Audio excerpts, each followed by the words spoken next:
शंकर हृदय निवासिनी पार्वती परमेश्वरी शंकर हृदय निवासिनी पार्वती परमेश्वरी। जय जगन्माता बगलामुखी। ओम क्रीं बगलामुखी वरदे सर्वसौभाग्यप्रदायिनी समस्त भक्तानां सर्वाभीष्टं साधय साधय क्रीं ओम स्वाहा। ఈ జాతకానికి సంబంధించిన కొన్ని విషయాల గురించి నేనిప్పుడు మీతో మాట్లాడబోతున్నాను. ఈ జాతకం చూపించి ఇదే విధంగా చెప్పబడిన విషయాలు శాస్త్రం తెలిసిన ప్రముఖ జ్యోతిష్యులు చూడడం చేస్తుంటారు అని తెలిసినప్పుడు చాలా సంతోషం. ఎందుకంటే కొంతమంది గత జాతకంలో ఆ ప్లానటరీ పొజిషన్ రాసిన దానిలో ఒక తప్పు కనిపించింది. అది ఎలాగంటే ఆ జాతకం ప్రకారం చూస్తే ఒకటి రేవతి నక్షత్రం పురుషుడి జాతకం చూపించారు, ఫలితం చెప్పాను. హస్తా నక్షత్రంలోని ఒక స్త్రీ జాతకం ఇచ్చారు, అప్పుడు రేవతి నక్షత్రానికి మీనరాశి, హస్తా నక్షత్రానికి కన్య అతని రాశి, కాబట్టి అక్కడే చంద్రుడు ఉండాలి. ఇదేమిటంటే నవాంశంలో వృశ్చికంలో కనిపించింది. అంటే వీళ్ళు రాసేటప్పుడు ఆ నవాంశంలో వృశ్చికంలో చంద్రుడు ఉండేలా రాశారు. అదే ఇప్పుడు తప్పు జరిగిపోయింది. అది ఇద్దరు ముగ్గురు నాకు చాలా గర్వంగా అనిపించింది. ఒక వ్యక్తి ఢిల్లీలో ఉండే వ్యక్తి, ఒక వ్యక్తి తంజావూరులో ఉండే వ్యక్తి, ఇంకో వ్యక్తి సింగపూర్లో ఉండే వ్యక్తి. వీళ్ళంతా జ్యోతిష్యులు. మీరు చెప్పిన ఫలితాన్ని చాలా కరెక్ట్గా ఉన్నాయి స్వామి, కానీ ఈ చంద్రుడు ఎందుకలా మారిపోయింది అని అడిగారు. ఎందుకంటే అలా చెప్పిన వ్యక్తులకు నేను చాలా థ్యాంక్స్ చెప్తున్నాను. బాగా పరిశోధించి ఇందులో ఉన్న ప్లస్ మైనస్ మీరు చెప్పండి. అదేవిధంగా మీరు కూడా రండి, మన హిందూ మతంలో నిక్షిప్తమైన ఉన్న ఆ కళను పూర్తిగా బయటకు తీద్దామన్నారు. రండి. ఒక జన్మ మనిషి జన్మ లభించినప్పుడు ఊరికే బ్రతికామా చనిపోయామా వెళ్ళామా అనేలా ఉండకూడదు, సాధించాలి. మీరు రండి, మనం కలిసి చేద్దాం. ఓకే, ఇప్పుడు విషయానికి వద్దాం. ఇది ఈరోజు వచ్చి 2024 మే నెల 15వ తేదీ. ఈరోజు నేను మీతో మాట్లాడుతున్నాను 2024 మే నెల 15వ తేదీ. ఇది మే నెల 1వ తేదీ ఆన్లైన్లో చూడడం కోసం వచ్చిన.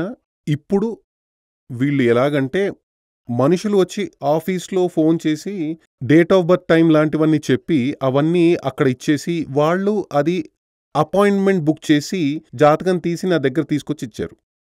అప్పుడు జాతకం ఇలా చూసి కొన్నింటి గురించి ఇందులో మ్యాటర్ ఏమీ లేదు, వాళ్ళు ఇచ్చిన దక్షిణ రిటర్న్ ఇచ్చేసి తిప్పి పంపేయండి అని చెప్పాను.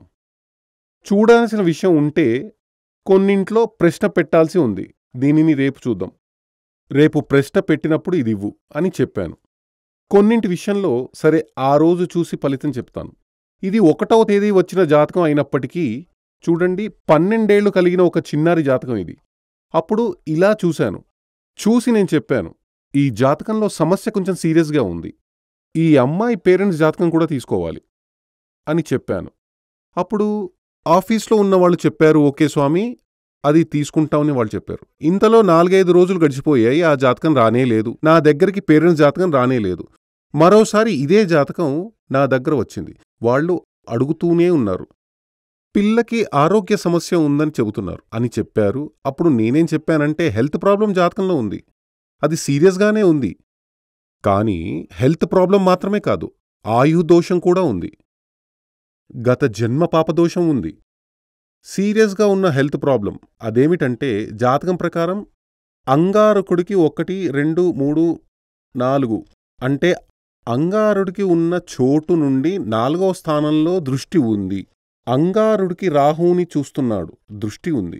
అంగారకుడికి రాహు కాంబినేషన్ క్యాన్సర్ అని గతంలో చాలాసార్లు చెప్పాను. ఇందులో అంటే మా వాళ్ళు చెప్పారు ఏదో హెల్త్ ప్రాబ్లం ఒకటే చెప్పారు, ఏదో హెల్త్ ప్రాబ్లమే కాదు సీరియస్గా ఉంది, అది క్యాన్సరే అని చెప్పాను. తర్వాత 2-3 సార్లు ఈ జాతకం చూసినప్పుడల్లా ఏదో కారణంతో అది వాయిదా పడుతూ వచ్చింది. ఇంతలో ఒక రోజు మేము బెంగళూరు వెళ్ళాము. బెంగళూరులో ఉన్నప్పుడు అక్కడ ఒక మీటింగ్ ఉండేది. అప్పుడు చాలామంది వచ్చి కలుస్తున్నారు. వాళ్ళంతా జాతకం చూసుకుని వెళ్ళేటప్పుడు ఆ తర్వాత ఆన్లైన్ చూడాలి. మరోసారి ఈ జాతకం తీసుకొచ్చిచ్చారు. వాళ్ళు వెయిట్ చేస్తూనే ఉన్నారు. చాలా రోజులయిందని చెప్పారు. అప్పుడు నేను చెప్పాను, అది సీరియస్ మ్యాటర్, దానికి ప్రశ్న పెట్టాలి, అష్టవర్గం కూడా తీయాలి. తీసిన తర్వాతే దాని ఫలం చెప్పాలని చెప్పాను. మళ్ళీ ఇక్కడ సూర్యమంగళానికి వచ్చేశారు. ఇక్కడ అష్టవర్గం తీసిచ్చారు. ఈరోజు నేను మొదట్లో చెప్పాను, ఈరోజు 15వ తేదీ. ఈ జాతకం నిన్న 14వ తేదీ మంగళవారం, ఈరోజు 15వ తేదీ బుధవారం. నిన్న 14వ తేదీ మంగళవారం. అప్పటికి ఈ జాతకం ఆ వ్యక్తుల దగ్గర, అంటే ఇతని యొక్క ఈ చిన్నారి యొక్క పేరెంట్స్ దగ్గర ఆ మీటింగ్ టైం కలిసి వచ్చింది. ఆయన లైన్లో వచ్చారు. నేను మాట్లాడాను. ఇవన్నీ చూసి చెప్పాను, కొంచెం సమస్య ఉంది. జాతకం ప్రకారం పరిస్థితి చాలా అధ్వానంగా ఉంది. ఈ మే నెల, ఈ నెలలో ఈ పిల్లకి సంబంధించినంత వరకు చాలా డేంజర్గానే ఉంది. ప్రాణానికే ప్రమాదం రావచ్చు. దీనికి పరిహారం చేసినప్పటికీ వర్కౌట్ కాదు. పరిహారం చేస్తే వర్కౌట్ అవుతుందా అని తెలుసుకోవడానికి కోసమే పేరెంట్స్ జాతకం అడిగాను. కానీ మీరు ఇప్పటి వరకు అది ఇవ్వనే లేదు. కానీ ఈ జాతకం ప్రకారం మాత్రమే ఫలితం చెప్పాలంటే చిన్నారి ప్రాణానికి ప్రమాదం ఉంది. కాబట్టి మీరు దీనికి పరిహారం చేయడం కోసం జాతకం చూపించిన ప్రయోజనమే లేదు. ప్లస్ పరిస్థితి సీరియస్గానే ఉంది. అలాగే కొన్ని దుష్ట ప్రభావాల వల్ల కూడా ప్రతికూలత జరుగుతున్నట్లు కనిపిస్తోంది. దుష్ట ప్రభావాలు ఉందని మీకు ముందే తెలుసా? అవును స్వామి, దుష్ట ప్రభావం ఉందని చాలామంది ఎప్పుడో చెప్పారు. అది మాకు చాలా క్లియర్గా తెలుసు. మరైతే దానికోసం ఎందుకు పరిహారం చేయలేదని అడిగాను. ఏమో అలా జరగలేదు అని చెబుతూ ఆయన చాలా బాధపడ్డారు. అన్నీ చెప్పి ముగించిన తర్వాత ఆయన ఏం చెప్పారంటే, స్వామి, ఇది నేను మీకు 1వ తేదీ ఈ జాతకం ఇచ్చాను. ఆ తర్వాత ఇప్పటి వరకు సమాధానం రాలేదు. అమావాస్య రోజుని చెప్పారు. మీ ఆఫీస్ నుండి ఫోన్ చేసి ఏమైంది త్వరగా చూడండి అంటే స్వామి పేరెంట్స్ జాతకం కూడా అడిగారు. మీరు అది మాకు పంపండి. ప్లస్ రేపు అమావాస్య ఉంది కాబట్టి అమావాస్య యాగం ఒక 1116 చెల్లించి పిల్ల పేరు మీద ఒక అమావాస్య యాగం చేసుకోండి అని చెప్పాను. మేము దానికి డబ్బు కూడా పంపించాము. కానీ 6వ తేదీ పిల్ల చనిపోయింది. అంటే పిల్ల 6వ తేదీ చనిపోయింది అని ఆయన చెప్పాడు. నేను ఇది మీ వద్ద ఎందుకు చెప్పానంటే, ఆ జాతకం జ్యోతిషం అనేది ఎంత కరెక్ట్గా ఉందో చూడండి. నేను చెప్పాను, ఈ నెల మే నెల దాటి రావడం కష్టం అని చెప్పాను. 100% ఫలితం అలాగే ఉంది. ఇప్పుడు ఈ ప్లానిటరీ పొజిషన్ పెట్టుకుని అదెలా నేను కనిపెట్టానని విషయం చూద్దాం. ఈ జాతకానికి సంబంధించినంత వరకు చూస్తే 1, 2, 3, 4వ స్థానంలో శని ఉచ్చస్థితిలో ఉన్నాడు. 4వ స్థానంలో శని ఉచ్చస్థితిలో ఉంటే అది శశమహాయోగం, చాలా పవర్ఫుల్ అయిన రాజయోగం. ప్లస్ 10వ స్థానంలో చూస్తే జూపిటర్ చంద్రుడితో కలిసి ఉంది. అది గజకేసరి యోగం, చాలా పవర్ఫుల్ అయిన రాజయోగం. పవర్ఫుల్ అయిన 2 రాజయోగాలు జాతకంలో ఉన్నాయి. అది ఉన్నప్పటికీ లగ్నాధిపతి అయిన చంద్రుడు గురువుతో ఉన్నాడు, ప్లస్ శుక్రుడితో ఉన్నాడు. శుక్రుడు 11వ అధిపతిగా ఉన్నాడు. క్లుప్తంగా చెప్పాలంటే ఒక మైనస్ కూడా చెప్పలేము. మరైతే అలా ఉన్నప్పటికీ ఎందుకిలా ఆ పిల్లకి మృత్యువు సంభవించింది, మరణం సంభవించింది? దానికి ఈ యోగాలన్నీ ఒకవైపు ఉన్నప్పటికీ అవన్నీ కాసేపు పక్కన పెడితే ఆయుర్భాగ్యం కూడా చూడాలి. ఆయుర్శాస్త్రం అదేమిటంటే, సరైన జ్యోతిష శాస్త్రం గ్రంథం అంటే అది పరాశర హోర మాత్రమే. దాన్ని చదివి చూడండి, ఇదంతా అందులో ఉంది. ఆ ఆయుర్భాగం చూసినప్పుడు అల్పాయుషు, మధ్యాయుషు, దీర్ఘాయుషు అనే విధంగా 3 రకాలుగా విభజించారు. 25 ఏళ్ల వరకు, దాదాపు 30 ఏళ్ళు వరకు వయసున్న అల్పాయుషు అని చెబుతారు. 30 నుండి దాదాపు 50 వరకు, 60 వరకు మధ్యాయుషు, ఆ తర్వాత 80, 85 వరకు, 120 వరకు జ్యోతిష గ్రంథంలో ఉంది. కానీ ఈ కాలంలో అంతవరకు సాధ్యం కాదు. అది దీర్ఘాయుషు అని అంటారు. దాని ప్రకారం అల్పాయుషు, మధ్యాయుషు, దీర్ఘాయుషు. ఇందులో ఈ పిల్లకి అది అంటే అల్పాయుషు కదా, చిన్న వయసులోనే చనిపోయింది. కాబట్టి ఇక్కడ మనం చూస్తే సరిగ్గా చెప్పాలంటే అల్పాయుషు గురించి శాస్త్రం అంటే అల్పాయుషు అన్నప్పటికీ 25, 30 వరకు అన్నాను కదా! ఈ పిల్లకి 12 ఏళ్ళు మాత్రమే నిండాయి. 12 ఏళ్లకే చనిపోయింది. దీనికి ఓ శాస్త్రం ఉంది. లగ్నాధిపతి బలం లేని గ్రహంగా ఉంది. లగ్నాధిపతి బలం లేని గ్రహంగా ఉంది. అష్టమాధిపతి కేంద్రంలో ఉంటే అది అల్పాయుషు. ఇందులో 5వ స్థానంలో రాహుతో ఉంటే అల్పాయుష్యులో కూడా సగమే అని ఆ శాస్త్రం చెబుతోంది. అర్థమైందా? అంటే లగ్నానికి అధిపతిగా ఉన్న గ్రహం బలం లేనిదిగా ఉండాలి. ఇక్కడ లగ్నానికి అధిపతిగా ఉన్నది చంద్రుడు. కటక లగ్నానికి అధిపతి చంద్రుడు. కానీ ఇక్కడ చూసినప్పుడు ఈ పిల్ల జాతకంలో శుక్లపక్ష చతుర్థిలో ఈ పిల్ల పుట్టింది. శుక్లపక్ష చతుర్థి అంటే ఏమిటంటే అమావాస్య దాటిన తర్వాత 4వ రోజు. కాబట్టి అమావాస్య దాటి 4వ రోజు అని చెప్పినప్పుడు ఈ చంద్రుడికి బలం లేదు.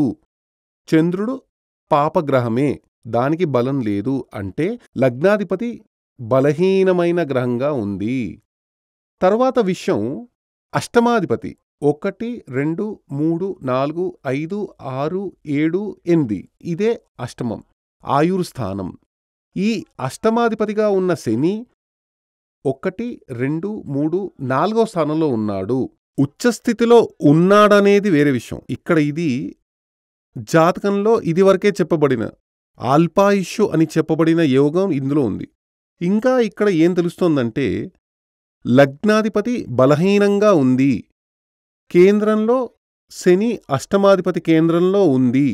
5లో రాహు ఉంటే అల్పాయుష్యులో సగమే. అంటే 30కి సగం 15. 30 కాదు, అక్కడ 28 ఉంది, 15.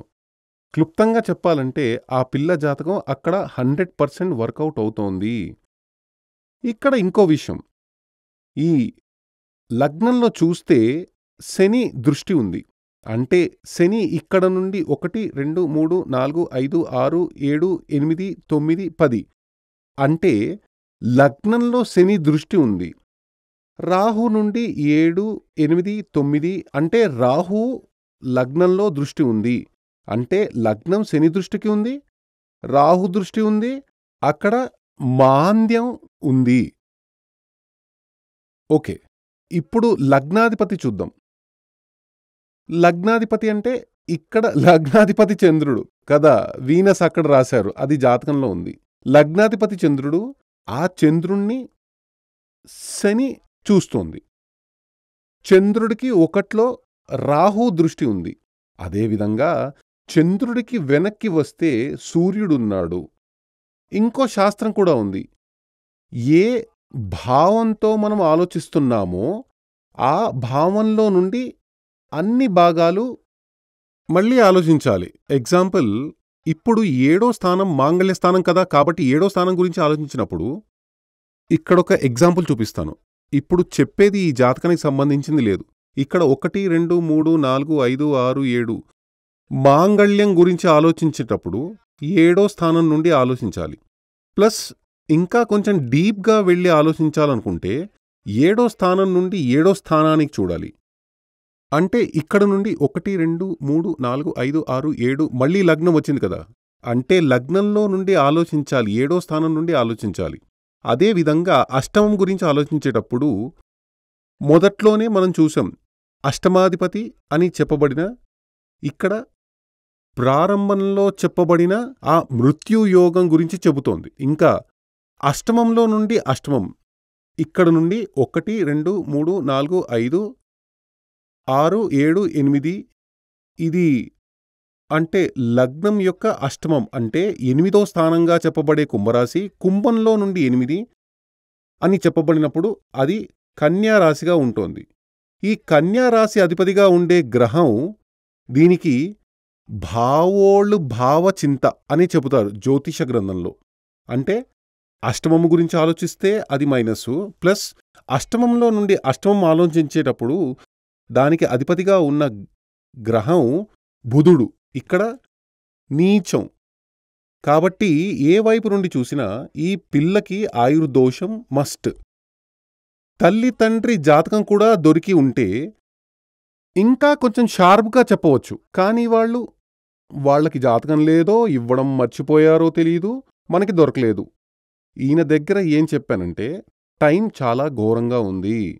పిల్ల ప్రాణానికి ప్రమాదం. మే నెల. సరిగ్గా చెప్పాలంటే మే నెల దాటదు. ఈ మే నెల అని చెప్పినది దోషంగా ఉంది. మృత్యుయోగం ఉంది. అంటే జీవితం ముగిసిపోతుంది. అపచార దోషం కూడా ఉంది. గత జన్మ పాపం ఉంది. ఇవన్నీ నేను ఆయనకు చెప్పాను. అప్పుడు ఒక జాతకం అని చెప్పబడినది డీప్‌గా దిగి చూస్తే మాత్రమే దాని యొక్క సరి అయిన ఫలితం మనకి తెలుస్తుంది. ఇందులోనే వాళ్ళు చెప్పారు, స్వామీ, జాతకం చూసిన వాళ్ళంతా గురు సంచారం తర్వాత చాలా బాగుంటుందని చెప్పారు. నిన్నే మాట్లాడారు. ఆయనేమన్నారంటే, స్వామీ, జాతకం చూసిన వాళ్ళంతా గురు సంచారం తర్వాత అంతా బాగుంటుందని చెప్పారు. అప్పుడు నేను ఆయనతో ఏమన్నానంటే, అది శాస్త్రీయంగా జ్యోతిష్యం చదివిన వ్యక్తి అయుండరు ఆ చెప్పిన వ్యక్తి. నేను ప్రారంభంలోనే చెప్పాను, ఈ పిల్లకి అష్టకవర్గం తీసి చూశామని చెప్పాను కదా. ఇప్పుడు వాళ్ళ ప్రకారం చూస్తే, గురు సంచారం గురించి చెప్పిన వాళ్ళ ప్రకారం చూస్తే, ఇక్కడ మేషరాశి వృషభానికి గురువు వచ్చింది. గురువు 2వ స్థానంలో వచ్చింది. చాలా మంది ఫలితం నేను చూశాను. ఆహా, ఓహో అని ఉంటుంది. అలా భయంకరంగా చెబుతారు. చాలామంది చెబుతారు. ఈ పిల్ల ఈ తల్లిదండ్రులు వెళ్ళి చూసినప్పుడు అలా చెప్పారు. కానీ ఈ పిల్ల జాతకం ప్రకారం గురువుకి వచ్చి వృషభంలో 3 పాయింట్లు మాత్రమే ఉన్నాయి. 3 లేదా అంతకంటే తక్కువ ఉంటే అది మృత్యుయోగం. 4 లేదా అంతకంటే ఎక్కువ ఉంటేనే బాగుంటుంది. అలా చూస్తే ఆ గురు సంచారం ఫలం ఎలా పోయింది? 2లో గురువు వస్తే ఆహా, ఓహో అని చెప్పారు కదా. ఏమైంది? చనిపోయింది. అంటే మనం ఆకాశంలో చూస్తూ పడుకుని ఉమ్మేస్తే ఏమవుతుంది? మన ముఖం మీదే పడుతుంది. చాలామంది అలాగే చేస్తున్నారు. సరిగ్గా శాస్త్రం చదవకుండా ఏదేదో చెప్తారు. కన్ఫ్యూజన్ చేస్తున్నారు జనాలని. చెప్పాలంటే మనం ఇక్కడ తమిళనాడులోనే జ్యోతిష్య మహామహులుగా చెప్పబడే వ్యక్తులున్నారు. అంటే జ్యోతిష్య మేధావులు. మేధావులకే మేధావులు. వాళ్ళనే ఆ విధంగా చెప్తారు. అవన్నీ ఒట్టి మాటలుగా అనిపిస్తుంది. అలా చెప్పబడిన ఎవరైనా సరే జాతక ఫలం, వారఫలం చెప్పడానికి టీవీలో వస్తున్నారు. కాబట్టి సరైన రీతిలో శాస్త్రీయంగా జ్యోతిష్యం తెలిసిన ఒక వ్యక్తి ఖచ్చితంగా ఆ ఫలితం చెప్పడానికి రారు. ఎందుకంటే అలా క్లారిటీగా చెప్పడం వీలు కాదు. ఏదైనా ఒకటి చెప్పేయచ్చు. అంటే ఈ చిలుక జోస్యం వాడు ఫలితం చెప్పినట్టుగా అన్నమాట. అతడు 10 మందిని చూస్తాడు. 10 మందికి ఒకే ఫలితం చెప్తాడు. కానీ కొందరు చెబుతారు, ఆయన చాలా కరెక్ట్‌గా చెబుతాడంటారు. అది వాళ్ళు ఒక టైప్ వ్యక్తులు. వాళ్ళు అలా చెబుతూనే ఉంటారు. వాళ్ళు చెప్పినవన్నీ చాలా కరెక్ట్‌గా ఉంది అంటారు. అదే విధంగానే ఇది కూడా నేనడుగుతాను. ఇప్పుడు ఇద్దరికీ చెస్ట్ పెయిన్. హాస్పిటల్‌కి వెళ్లారు. ఒక వ్యక్తికి ఎక్స్‌రే తీశారు. ఆ వ్యక్తికి తీసిన ఎక్స్‌రేతో ఆ ఇద్దరికి వచ్చిన వ్యాధేమిటో చెప్పగలమా? చెప్పండి. సాధ్యమా? ఒక వ్యక్తి ఎక్స్‌రే పట్టుకుని ఇద్దరు హాస్పిటల్‌కి వెళ్లారు. ఒకరికి మాత్రమే ఎక్స్‌రే తీశారు. ఆ వ్యక్తి ఎక్స్‌రే పట్టుకుని రెండో వ్యక్తికి వ్యాధేమిటో చెప్పగలమా? చెప్పండి, అలా తెలుస్తుందా అసలు? సాధ్యం కాదు కదా. సాధ్యం కాదు. అదే విధంగా మీ యొక్క ఫ్యూచర్ ఏమిటి? ఆ విషయం కరెక్ట్‌గా చెప్పాలంటే మీ జాతకం ఉంటే మాత్రం సాధ్యం. లేకుండా కావాలంటే ఏదైనా చెప్పొచ్చు. అందులో అర్థమే ఉండదు. ఆ విధంగా ఎవ్వరైనా పర్లేదని వెళ్ళడం వల్లే వీళ్ళ దగ్గర వాళ్ళేం చెప్పారంటే గురు సంచారం తర్వాత చాలా బాగుంటుందని, పిల్ల ఆరోగ్యంగా ఇంటికొచ్చేస్తుందని ఏవేవో చెప్పారు. కాబట్టి శాస్త్రం తెలిసి ఉంటే ఇందులో ఏముందో ప్లస్సో మైనసో మాయ చేసి చెప్పాల్సిన అవసరం లేదు. ఇందులో ఏముంది? అది మంచో చెడో అది అలాగే చెప్పేయాలి. ఒక జ్యోతిష్యం చదివిన ఆచార్యుడి యొక్క కర్తవ్యం. గొప్పలు చెప్పుకోకూడదు, ప్రతికూలంగానూ చెప్పకూడదు. ఇందులో ఏముందో అది అలాగే చెప్పేయాలి. అది అలాగే చెప్పి ఉంటే ఒకవేళ ఈ పిల్లకి నేనైతే జాతకంలో ఆయుర్దోషం, అల్పాయుష్షు అని చెప్పబడినది సీరియస్‌గానే ఉంది. ఇక ఇందులో నుండి బయటకు వచ్చే అవకాశం ఉంది అని వాళ్ళ పేరెంట్స్ జాతకం ఉంటే చెప్పగలిగేవాణ్ణి. కానీ వాళ్ళు జాతకం లేదు.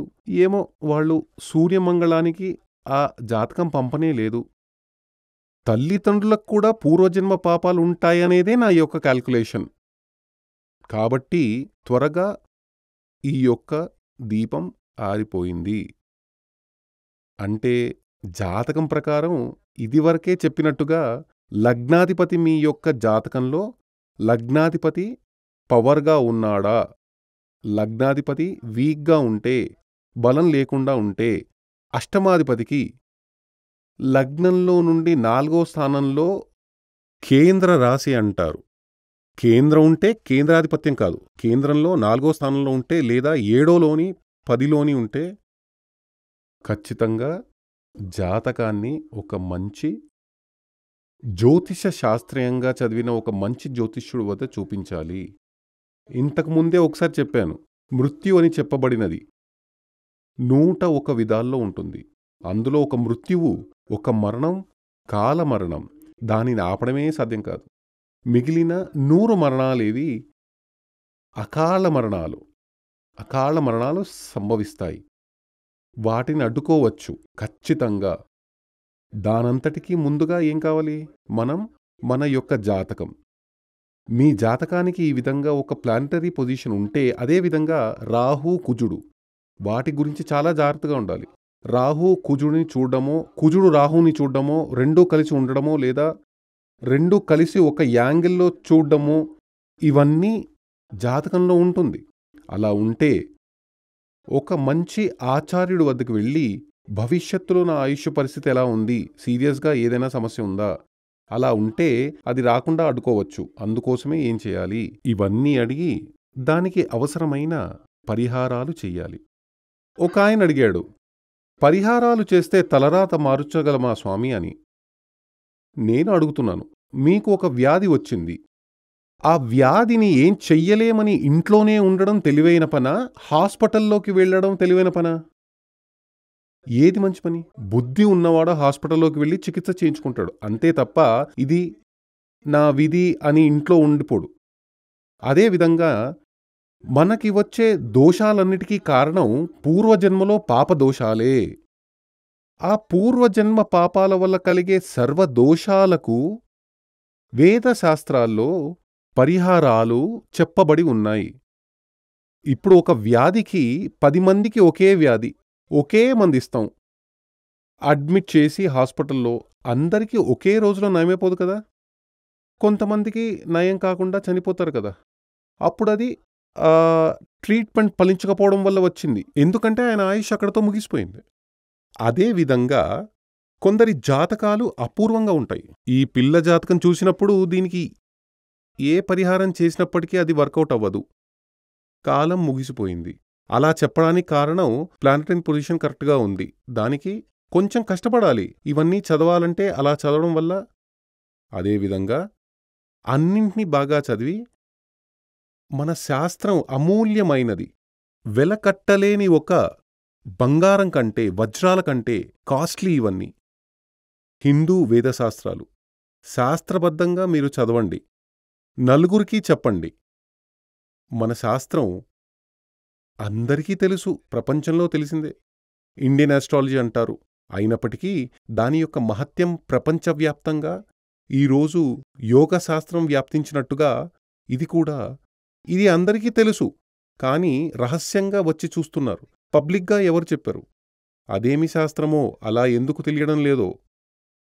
ఓకే, మహాదేవి అనుగ్రహంతో మీకు ఆయురారోగ్య ఐశ్వర్య సిద్ధి కలగాలని ఆశీర్వదిస్తున్నాను.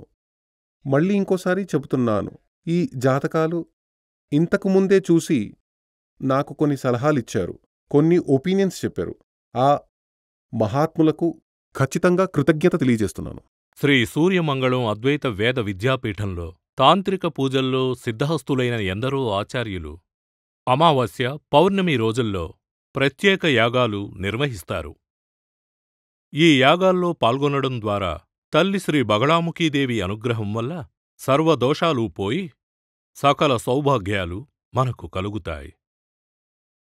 శ్రీ సూర్యమంగళం అద్వైత వేద విద్యాపీఠం జ్యోతిష్యం, ప్రశ్నలు, వాస్తు, తాంత్రిక పూజలు మరియు వేదయాగాలు నిర్వహిస్తారు. సంప్రదించవలసిన నంబర్ 7305442299 7305442299.